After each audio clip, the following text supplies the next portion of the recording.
प्रौद्योगिकी में शिक्षा का समर्थन करने की अपार संभावनाएं हैं। यह माइंड मैप कुछ आईसीटी उपकरण दिखाता है जो शिक्षण, अधिगम और मूल्यांकन का समर्थन कर सकते हैं। अब आइए इसके उपयोग को समझने के लिए इनमें से कुछ आईसीटी उपकरणों को देखते हैं। प्राथमिक स्तर पर शिक्षकों द्वारा भागीदारी को प्रोत्साहित करने और मनोरंजक शिक्षण को बढ़ावा देने के लिए डिजिटल गेम्स का उपयोग किया जा सकता है। जी कंप्राइज एक ऐसा गेम पैकेज है जिसमें कई प्रकार के शैक्षिक गेम हैं, जिनमें भाषा, विज्ञान, गणित आदि शामिल है। आइए जी कंप्राइज के कुछ खेलों के उदाहरण देखते हैं।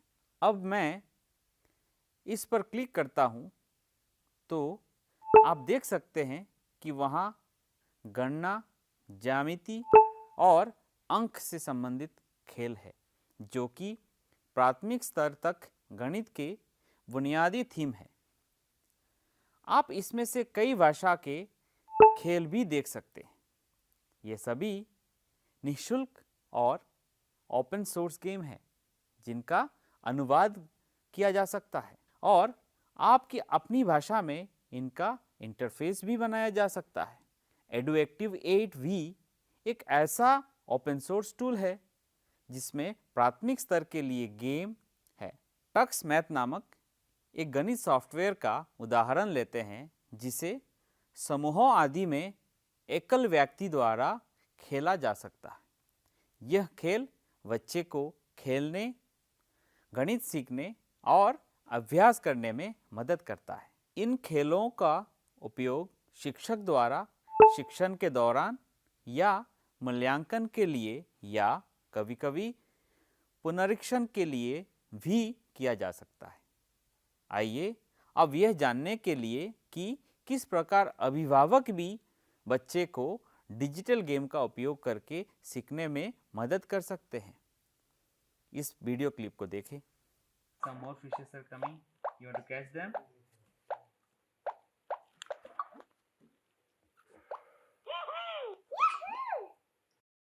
कुछ सॉफ्टवेयर बच्चे को स्वयं को अभिव्यक्त करने में मदद कर सकते हैं। टस्क पेंट एक ऐसा ही सॉफ्टवेयर है जहां बच्चा स्टंप ड्राइंग के माध्यम से स्वयं को अभिव्यक्त कर सकता है। अब मैं आपके साथ टक्स पेंट नामक सॉफ्टवेयर का केस अध्ययन साझा करना चाहता हूं। पर्यावरण अध्ययन कक्षा में बच्चों द्वारा प्राकृतिक वास के बारे में सीखने के बाद बच्चों को पानी के नीचे का परिदृश्य बनाने के लिए एक गतिविधि दी गई। सभी बच्चों ने विभिन्न समुद्री जीवों जैसे मछली, समुद्री घोड़े और कुछ समुद्री पौधों पर मोहर लगाकर चित्र बनाना शुरू कर दिया। एक बच्चे ने समुद्र में एक पक्षी को अंकित किया। इससे पता चलता है कि बच्चा आवासीय अवधारणा को नहीं समझता है। हम यह भी देख सकते हैं कि बच्चे हमेशा छोटी मछलियों के साथ साथ दो बड़ी मछलियों को अंकित करते हैं। इससे पता चलता है कि बिना किसी के सिखाए भी बच्चे इसमें उपलब्ध वस्तुओं के आकार को बदलने में सक्षम है। तो इस परिदृश्य में आईसीटी कौशल आकस्मिक ही समझ आ जाने वाला गुण है। हमने बच्चे से पूछा कि कुछ छोटी मछलियों के साथ हमेशा दो बड़ी मछलियां क्यों होती है। तो उन्होंने कहा कि सभी का एक परिवार होता है, तो मछली का भी एक परिवार होगा। उन्होंने परिवार के बारे में कक्षा 1 में अंग्रेजी विषय में सीखा था, लेकिन वे इस अवधारणा को कक्षा 2 की पर्यावरण अध्ययन गतिविधि में लागू करने में भी सक्षम है। इस प्रकार एक बच्चा अपने पहले से सीखे हुए विचारों को नए सीखे विचारों के साथ एकीकृत करता है। हम यह भी देख सकते हैं कि दो बड़ी मछलियों में हमेशा एक बड़ी और एक बड़ी से थोड़ी छोटी होती है। हमने पूछा कि एक मछली दूसरे से थोड़ी सी छोटी क्यों है। सभी बच्चे एक साथ चिल्लाने लगे कि परिवार में पिता, बड़ा है और माँ हमेशा छोटी होती है। इससे पता चलता है कि इस परिदृश्य में लिंग के संबंध में उनकी समझ क्या है। एक बच्चा तुरंत बड़ी मछली पर माँ और छोटी मछली पर पिता के रूप में लिखने लगा। तो हमने बच्चे से पूछा, तुम इसे बदल क्यों रहे हो? बच्चे ने कहा कि मेरे परिवार में मेरी माँ फीस देती है, मेरी माँ स्कूल में पीटीए मीटिंग में आती है, इसलिए मेरे परिवार में माँ बड़ी है। इस प्रकार एक बच्चा डिजिटल ड्राइंग के माध्यम से अपनी समझ को व्यक्त करता है। हमने एक अन्य बच्चे को दो बड़ी मछलियों के साथ एक छोटी मछली को बनाते देखा। हमने सोचा शायद ये घर में अकेली बच्ची है। जब हमने बच्चे से पूछा कि तुम्हारे पास सिर्फ एक छोटी मछली ही क्यों है, बच्चे ने कहा, मैंने एक विज्ञापन देखा है, हम दो हमारा एक। हमें यह देखकर बहुत आश्चर्य हुआ कि कक्षा 2 का बच्चा टीवी पर एक विज्ञापन देखकर जनसंख्या नियंत्रण के बारे में सोच रहा है और कक्षा में जो कुछ सीखता है उससे पर्यावरण अध्ययन गतिविधि में लागू कर रहा है। यही एकीकृत अधिगम है और ऐसे उपकरण किसी भी अवधारणा के विचारों, अवधारणाओं और समझ को व्यक्त करने में बच्चे की मदद कर सकते हैं। आइए अब इस वीडियो क्लिप को देखें जहां बच्चे मोबाइल ऐप से खेल रहे हैं। यह संवर्धित वास्तविकता पर ध्यान केंद्रित कर रहा है। Children, we are going to have an activity now. Are you ready? Yes, ma'am. Okay. I'm going to give a sheet for you all. You have to pick one sheet for you.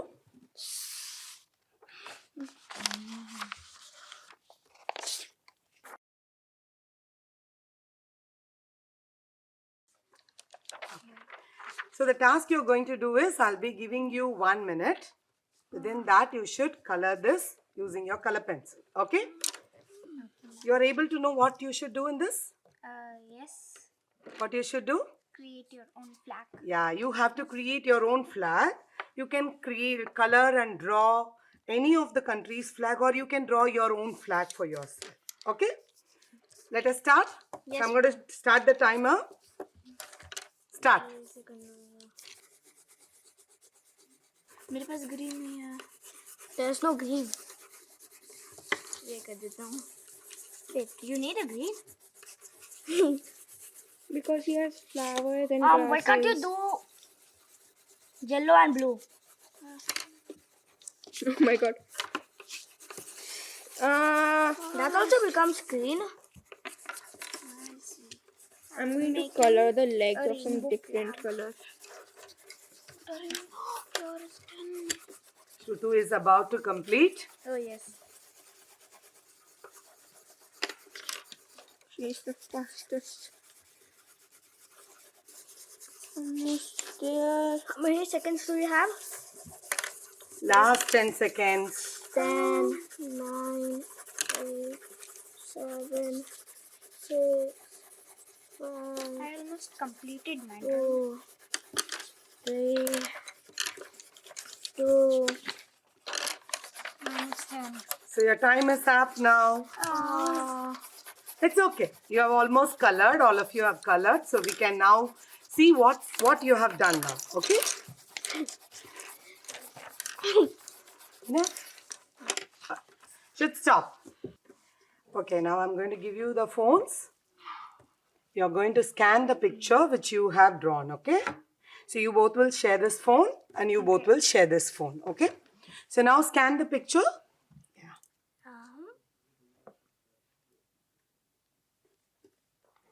You can just now scan it. Just like that scanner. Yeah. Try. Let me do yours.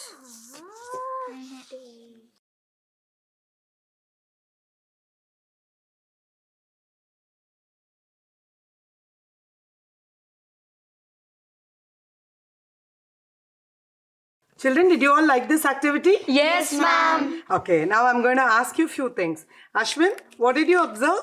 Ma'am, it was cool and 3D dimensional. It was like So like 3D dimensional. Okay, what did you see? Which one you saw in 3D dimension? 3D fire engine. Fire engine, okay. What could you do with the fire engine there in this paper? We can put the ladder up, Okay, right and left, okay, and also we can spray water okay. and drive. Very good. So you could see like what all you can do with a fire engine, right? Yes. Okay, good. Kushi, what did you see? I learned that it was so amazing. I never saw this before, and actually the thing I drew was actually in 3D, Okay. and also the flag was moving. It was so amazing. So you could move or it was moving? It was also moving, and I could also change its place. Okay, good. Pihu, you could do something with your bird? Yes, I can also move it, and I can also see its egg on which it was sitting and hatching it, and I can also change its color. Okay. What did you see? I have seen a flamingo. I can move it and eat earthworms. Oh, flamingo eats earthworm.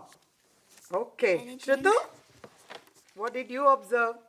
There was a 3D flamingo. It was eating worms and flamingo. It was eating. Oh, good. So you all could make a picture which is on the sheet to come live, right?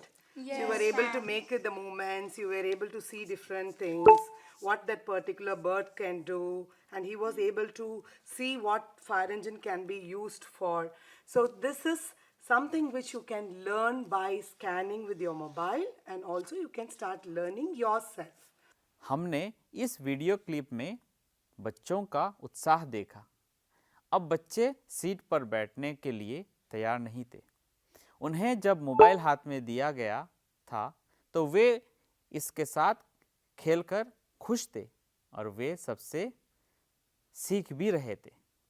हमने सुना कि बच्चे ने mobile app का उपयोग करके क्या सीखा जो वास्तविकता आधारित संवर्धित है। वे आभासी वास्तविकता को भी महसूस कर सकते हैं, लेकिन हमारे लिए यह समझना बहुत महत्वपूर्ण है कि पूर्व प्राथमिक और प्राथमिक स्तर पर ऐसे मोबाइल ऐप का उपयोग करते समय हमें बहुत सावधान रहने की आवश्यकता है, क्योंकि बच्चे ये समझने की भी उम्र में नहीं है कि क्या आभासी है और क्या वास्तविक। यहाँ एक स्थिति है जिसमें एक बच्चा जो दमकल के आसपास खेल रहा था शिक्षक के पास वापस आया और पूछा, सर, जब मैंने आपके मोबाइल के माध्यम से दमकल की तस्वीर देखी तो मैं उससे इधर उधर घूमते हुए देख पा रहा था।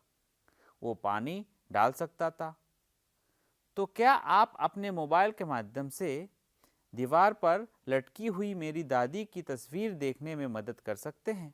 शिक्षक ये बात सुनकर हैरान हो गया। यह आपकी कक्षा में भी हो सकता है, क्योंकि पूर्व प्राथमिक और प्राथमिक स्तर के बच्चे आभासी और वास्तविक के बीच अंतर नहीं कर सकते।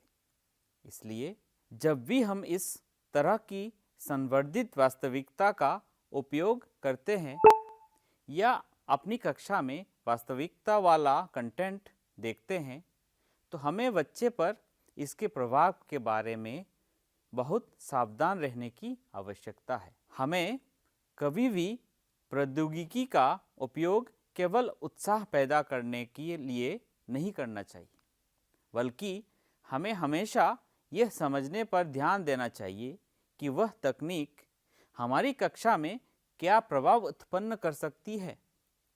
क्या वास्तव में उस तकनीक के माध्यम से सीखना संभव है? क्या इसके कुछ गलतफहमी हो सकती है या तकनीक के माध्यम गलतफहमी पैदा कर सकती है? ये कुछ महत्वपूर्ण प्रश्न हैं जो प्रत्येक शिक्षक की किसी भी मोबाइल ऐप या किसी अन्य तकनीक का उपयोग करते समय सोचना चाहिए।